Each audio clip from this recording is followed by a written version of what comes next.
They say you can't choose your family, but we've been choosing each other since elementary school. We were there for each other's first periods, and now we're navigating our last. From the magic of weddings and births to the messy reality of divorces and night sweats, we've been each other's sounding board for decades. We know how rare a bond like this is, and we don't want to keep it to ourselves. So if you're struggling with brain fog, wondering where your confidence went, or just need a place to laugh at the chaos of midlife, pull up a chair. You're one of us now. Welcome to Friends, period.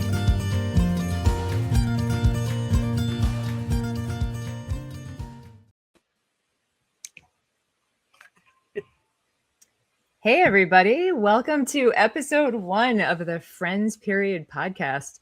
We truly are friends that have been going through the thick and thin of it all for literally decades. And we talk to each other all the time. We have a text thread that we've had going for years. And one night we were in a conversation and we said, oh my God, we should do a podcast. We I think have a bond and an insight that people could relate to. And we want to welcome you all into our circle of friends to talk about everything from menopause to just trying to get out of bed in the morning, to our jobs, to our kids, to everything. We welcome you to the table.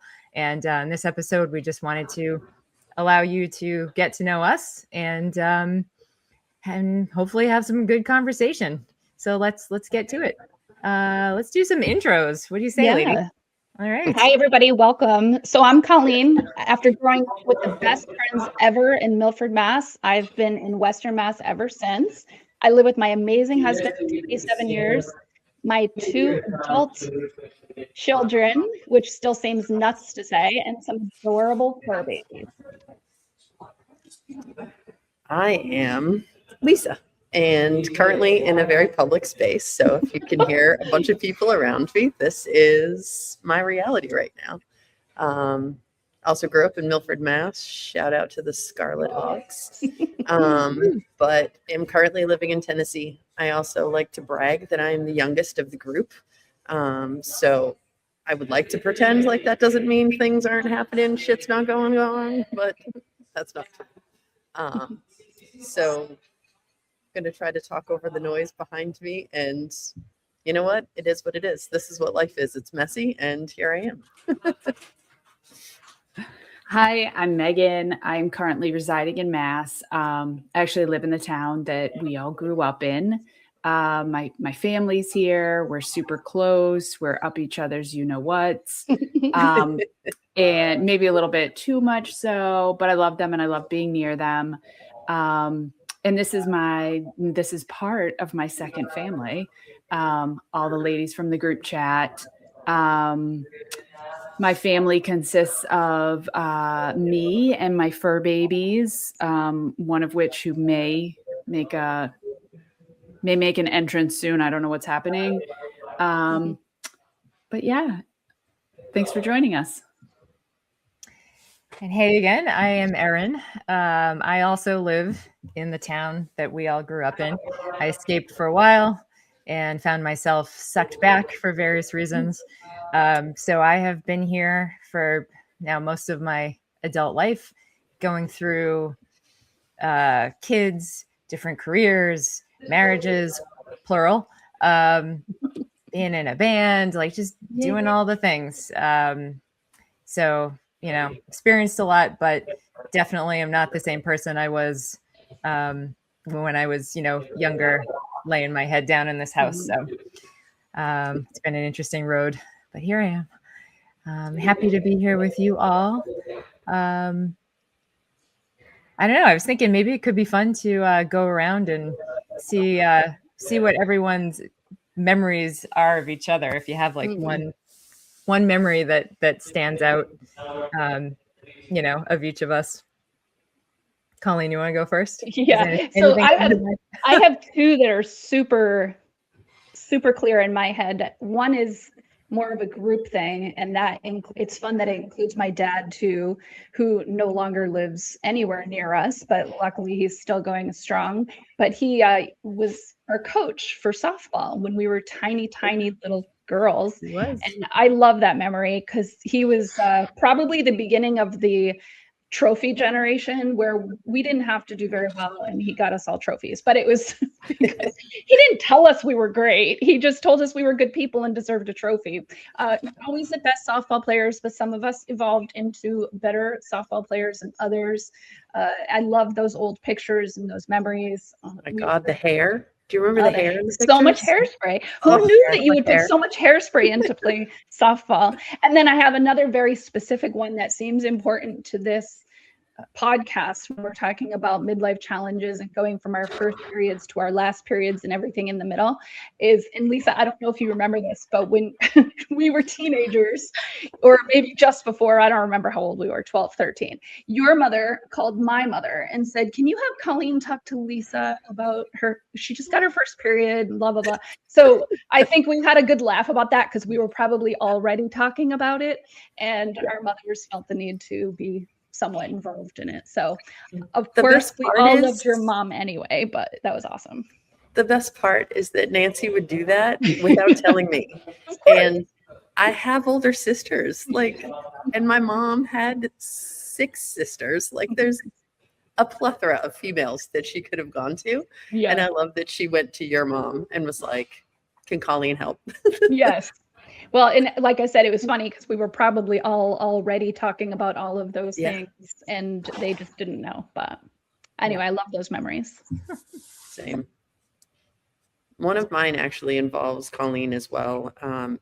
Colleen, did you break your leg in like 3rd Skiing, grade? yes. On one of our school ski trips. Oh, I remember that. So, I took the ride first, like, up. Concrete. Oh, great.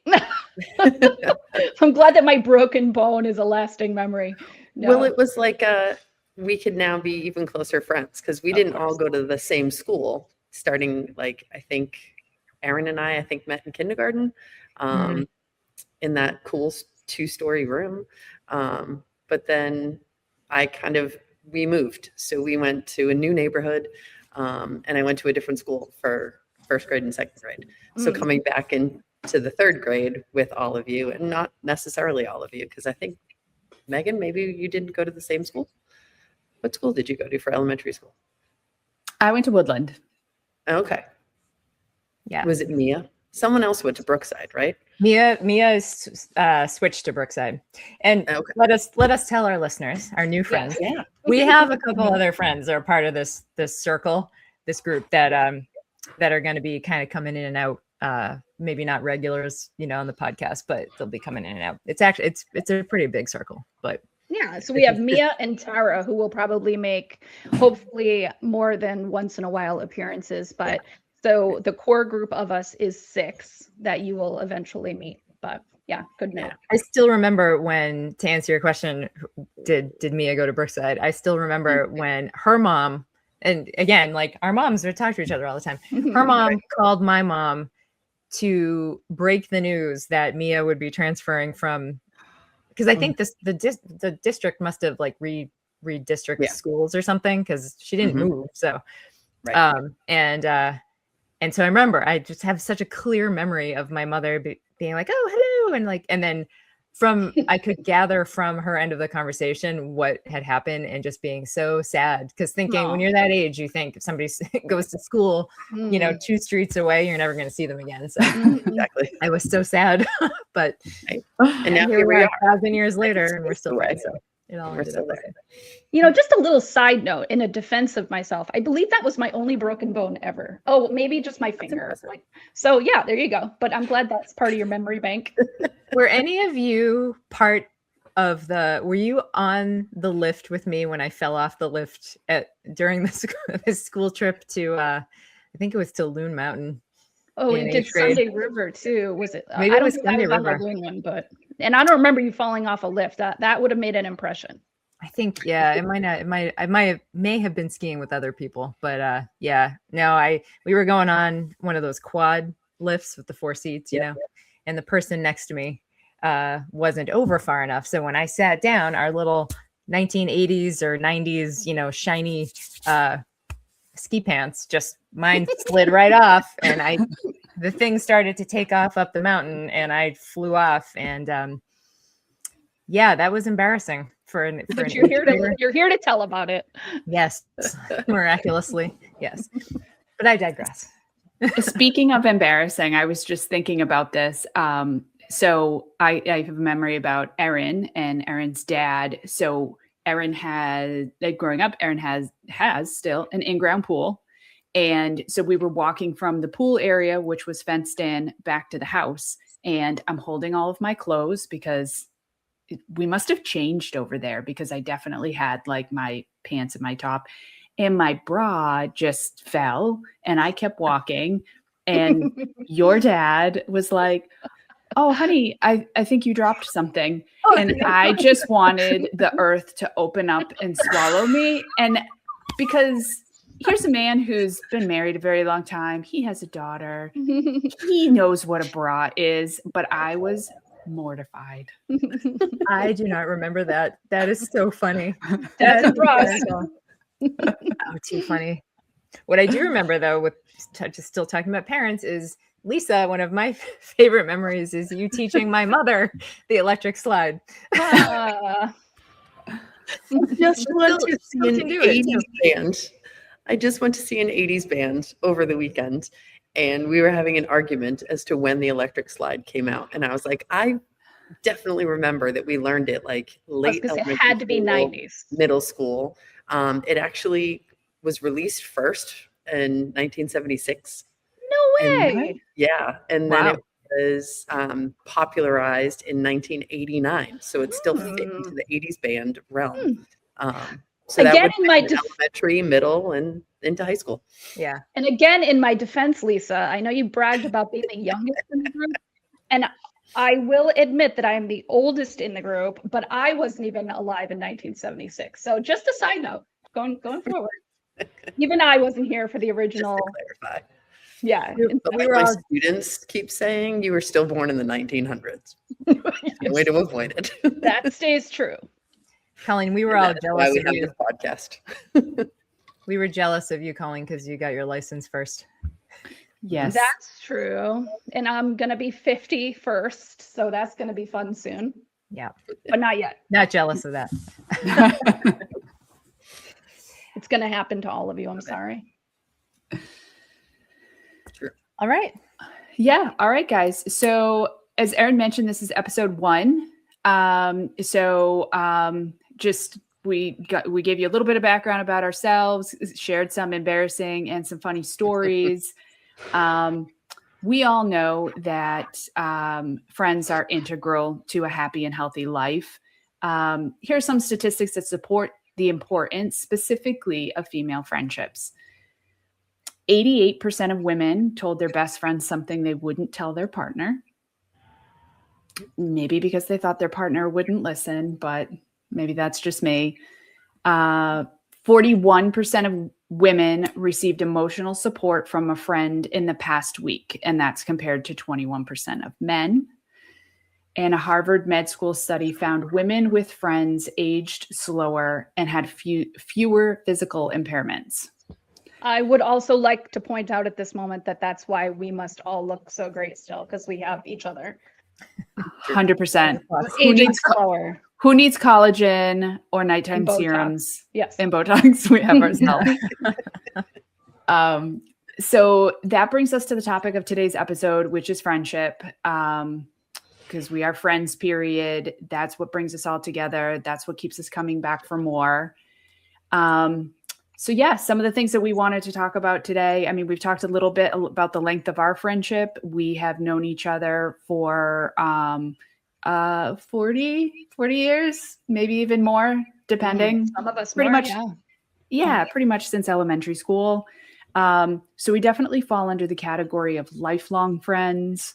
Mm-hmm. Lisa mentioned, like moving around and going to college and things like that. We always haven't been as close or as in touch. Technology helps us keep in touch a lot better these days. We mentioned the group chat where we can just throw funny things or memories into it. Wasn't always like that back in the 1900s. But so we're lifelong friends and we're also close friends. We We offer each other emotional support, comfort, fun, advice, love, accountability. And when we are able to, quality time together in person.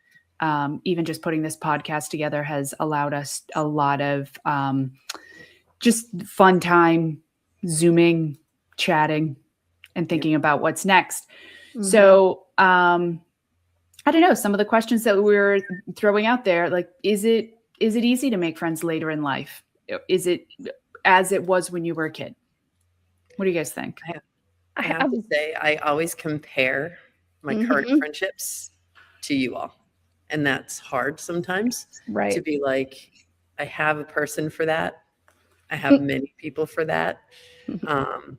But the like day-to-day kind of stuff, obviously you got to find that with the people that you're with every single day.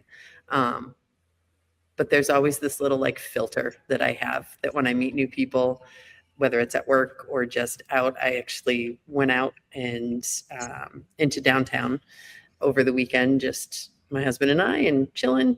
And we struck up a conversation with a father, his son-in-law, and his son, while all of the women in their lives were shopping. And he said to us, "You guys must be pretty good at making friends." And we both kind of looked at each other. We were like, "Not really." But I don't feel like I need to. Like, I have this filter for other people, but for you guys, it's like, I know I can call it anytime. So and I feel like the comparison game. Yeah. I think you're right. I was going to say something very similar is you guys have set the bar really high, and sometimes that makes it difficult when you meet new people and you're like, I don't know, you don't quite measure up. But I think that there's different compartments, like Lisa said too.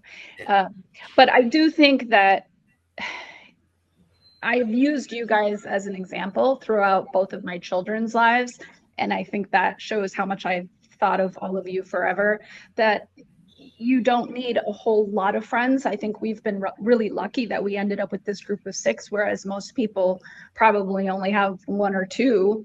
But you need the really strong ones, the ones that, you know, on your worst day, you could send a message or make a phone call and that person will be there for you, not to solve your problem, but to listen and bring you up a little bit, or just listen while you're down and you're going to stay down, but you know you have somebody behind you. But I think that's really unusual, and I've used that to tell my kids to be really careful about who they choose to spend their time with, and to look at the long term and who those people are and what they bring into their life, and is there quality there or just quantity. So to be careful of that. But I also think one of the hallmarks of really good people in your life is you can go 6 months or 6 years without physically seeing someone, and then when you do see them again, it's like no time has passed. And that's always, but it's what it has been with you guys. So, and I mean, I guess that's a good time to say thank you, and thank you all for being there in my life for whatever I've needed. And it seems like over the last couple of years, maybe that's more in the health arena, because we're all going through some big things and very natural things, but things that the health industry hasn't been really great at helping us with. So you guys have been kind of my surrogate health support, and we'll get into more of that in later episodes, but it's kind of the place that we're all in our lives right now. I think that all friends are cherished. You know, you should be grateful for all friends that you have. But I think it is so different to have, like, I don't remember a time that I was not friends with all of you. I just don't remember my life without you all. And that is so rare, I think, and so unusual, and we're so lucky. And I think that, you know, to not have to be able to have a conversation and know that the person you're talking to literally knows like everything, like saw you at your worst time, saw you in different stages of life. Like, you don't have to give a backstory. You don't have to explain like, oh, when I was a kid, blah, blah, blah. And it's just like, it's just the knowing, you know? And I think that, you know, while I cherish all the friends I've made later in life, it's such a different, it's just such a different level with you all. And I've done the same with my kids. I can't help but, you know, compare. And my kids are 19 and 23 now, but, you know, as they were growing up, I have to say that, and both have made very good friends, but I really wanted them each to have what we had. Mm. And it didn't happen. They didn't have, and to your point, yes, quality over quantity, Colleen. I agree with that. But like, I really was like, oh, I really want them to have like the group. Mm-hmm. And I had to say to myself, like, it's okay that they didn't have my experience, but it just was such a good experience and still Mm-hmm. is, that I really wanted that for them. But I guess it just shows that, there's so many different ways to experience friendship. And I don't know if kids now, like, is it harder or easier to make friends? Like, communication, I guess, makes it easier, because we used to have to write out a note and fold it up and pass it through, from class to class to talk to each other during the day. Now kids can just, text each other. And I always think, if we had texting when we were growing up, I feel like I would have gotten nothing done. We would have been just talking all the time, and I would have been totally unproductive. But I mean, I have such an opinion on that whole topic, but I feel like that could be a whole episode in and of itself. But I feel like social media for these kids, yeah, they have so much more communication, but I think it also breeds competition. So they're all seeing everything that each of them are doing all the time, and they're always comparing themselves to everyone else in their peer group, that I don't know if it helps to create quality relationships. Whereas we did all of that the old-fashioned way, where we had to get together and we had to have real experiences together, and it created a lot of bonding that I'm not sure happens for these kids now as organically as it did for us. So that's just my opinion on that. But I think technology, it has helped them communicate easier, but I'm not sure it's at the same quality level that we did. But that's a whole other topic. I question too whether it allows now for the same sort of familiarity with people's families, because as we were talking earlier about it, our parents and being around us and everything. Now I find some older friends of my kids, I certainly know their families and everything, but when they make new friends, I'm totally outside of that equation, because they don't even come to the door if they're picking my kid up, or That's a good point. Yeah. But I think go ahead, Megan. I think it's difficult. I think it's like, where am I really going to, as an adult, where am I really going to be making friends? And, I go to the office and those are my coworkers. So that's a little bit, for me, there's a little bit of a boundary that I want to keep to some extent. I have made really long lasting friendships with people that I have worked with, but there's always that, well, we work together. So, are we going to get tired of each other? Or, it's almost like asking somebody out on a date when you're like, do you want to hang out outside of work? Or, and I wouldn't say I'm relatively new. I usually stay at jobs for a long time. So I feel like I'm relatively new at my job, but still trying to foster those friendships. And then I have friends like that I've met through like shared interests. I like hiking. I have made a handful of female friends that, we'll march around the woods for 12 hours and then we don't talk for 3 months. And it's like, do you want to go do that again? Yes, I do,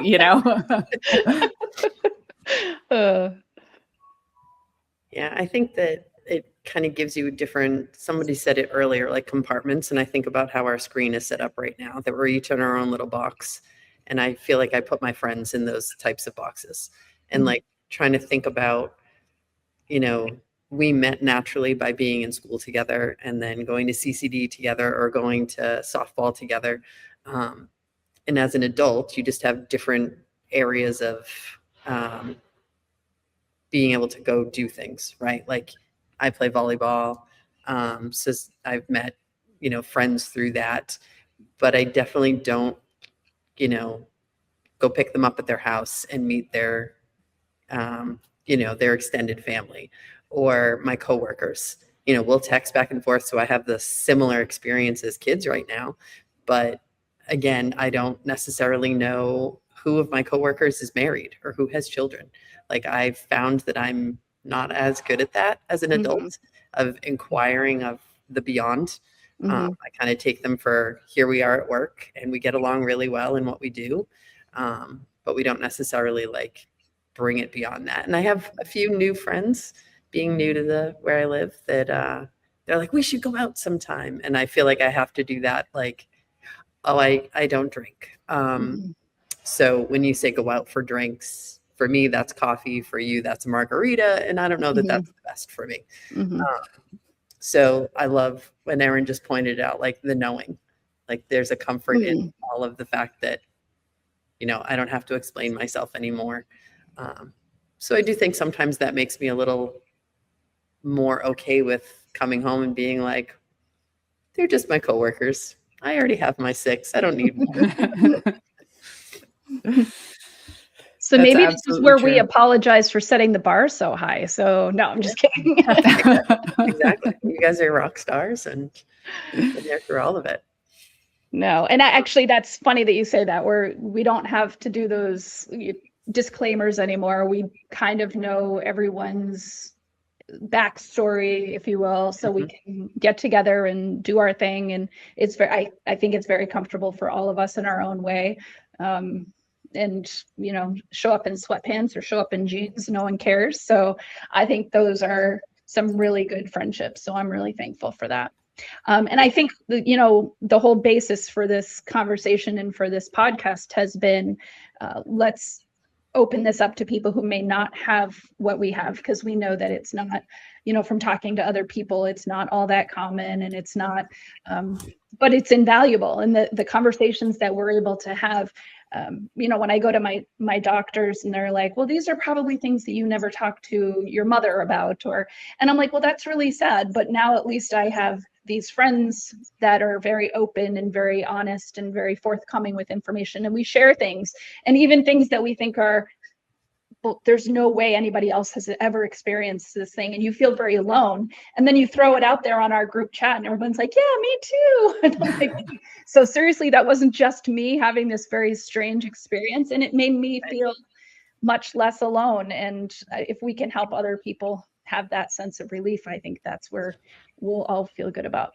this. And if it can be a little bit of a half-hour therapy a week for us too, then I think that's good too. Yeah, and I think between, you know, the 4 of us or the 6 of us, you know, we've probably experienced a pretty wide swath of things in our life that we can talk about and help each other through, like revisit and, you know, and really dig into and get really meaningfully into. And I think that, or at least our hope is that, you know, you out there will identify, and to Colleen's point, you know, maybe it's been something that's been bothering you, eating at you, or you've wanted to know more about, or just, you know, want to be in conversation about, and you've not had the ability to do that, you know, the support system to do that. So we're hoping that this can be that place for you. You are part of our circle. I think it's a new evolution of my mom calling your mom. Yeah. It's the 4 of us can talk, and just kind of like bringing our group chat to a new platform to say, like, hey, this just happened to me last night. I took hot flash pills and I had nightmares. And someone else is going to be like, oh my God, that happened to me too. So being able to share that Me Too kind of idea of you're not alone. And we don't have any of the answers. we are not doctors. We are not medical professionals, but we have all tried the things. And I know that I look to a lot of different areas to try to figure out, like, who else has done this before me. And we're kind of all going at the same pace, which is something that's very comforting. And maybe at least if we can walk each other off that ledge and stop us from spending thousands of dollars on every supplement that is supposed to fix every problem that we're experiencing, maybe that's valuable too. Definitely. I think we're all going to hold out for that magic bullet there. But yeah, so just to recap, this is episode 1 of Friends Period, where we have discussed broken bones, the origin of the electric slide, underwear malfunctions, making friends as an adult, and our desire to expand the group chat. So we are going to figure out different ways that we can engage with those of you who want to engage with us. Like, we want to hear from you. We want to know what experiences you've been doing, and we'd love to hear from you what topics we should talk about. Absolutely. Yeah, and we'll be getting out there on social media. Stay tuned for that. And here's to the beginning of something really fun and something really meaningful in the next stage of our lives, ladies. Yeah. And hey, for now, at least thanks for being friends, period. Everybody have a great night, and thanks for joining us. We love y'all. Thanks. Bye, everybody.